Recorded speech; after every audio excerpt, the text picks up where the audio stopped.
hata kama ibada za hija zinavyohijiwa, mamilioni ya waliokwenda kuhiji wanakwenda watu ambao hawajui kabisa nini maana ya ibada ya hija. Wamekwenda kama watalii, na kwa hivyo wanaoyafanya kule mengi ni ajwar, wrong. Na ukiondoka pale mtu anaambiwa 0%, nenda kwenu, hamna kitu. Yote anayoyafanya pale utaona hayamo katika sunna za Mtume, na anakwenda mtu hajui kitu. Na baadhi ya nchi nyingine, nilipokuwa nikizungumza na baadhi ya watu katika mwaka niliofika pale 1986, wanasema ya kwamba katika miji yetu bwana, huwezi kupata mke mpaka uitwe alhaji.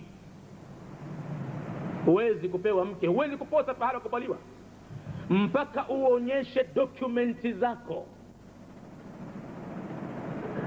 mpaka uonyeshe vyeti vyako, shahada zako, kwamba wewe ulipigiwa muhuri pasipoti yako, umekwenda Makkah al-Mukarrama na umehiji.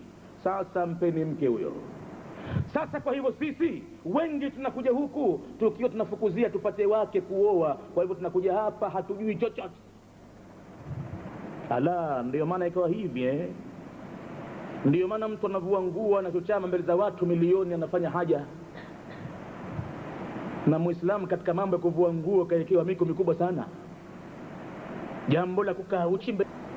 Na ndio maana ibada ziswaliwavyo na wengine ukakitaka katika majumba ya luxury, wakaogopa joto la kule, hawendi katika sala za jamaa kabisa. Ni hasara kubwa mno mtu kufika pahala ambapo swala yake ni tofauti na misikiti mengine duniani. Mtu kuupata Masjid Nabawi, msikiti wa Mtume, ambao swala yake moja ya pale ni sawasawa na swala 1000 msikiti mingine. Na Mtume anasema akiswali hapa Muislamu katika msikiti huu vipindi 40 jamaa, takbira ya mwanzo yeye yuko pale, basi nachukua dhamana mwili wake haram kugusa moto.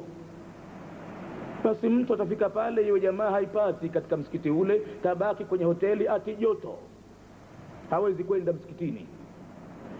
Na ni masikitiko makubwa kupata mtu Baitul Haram, msikiti ambao swala yake moja ni sawasawa na swala 100,000 katika misikiti mingine.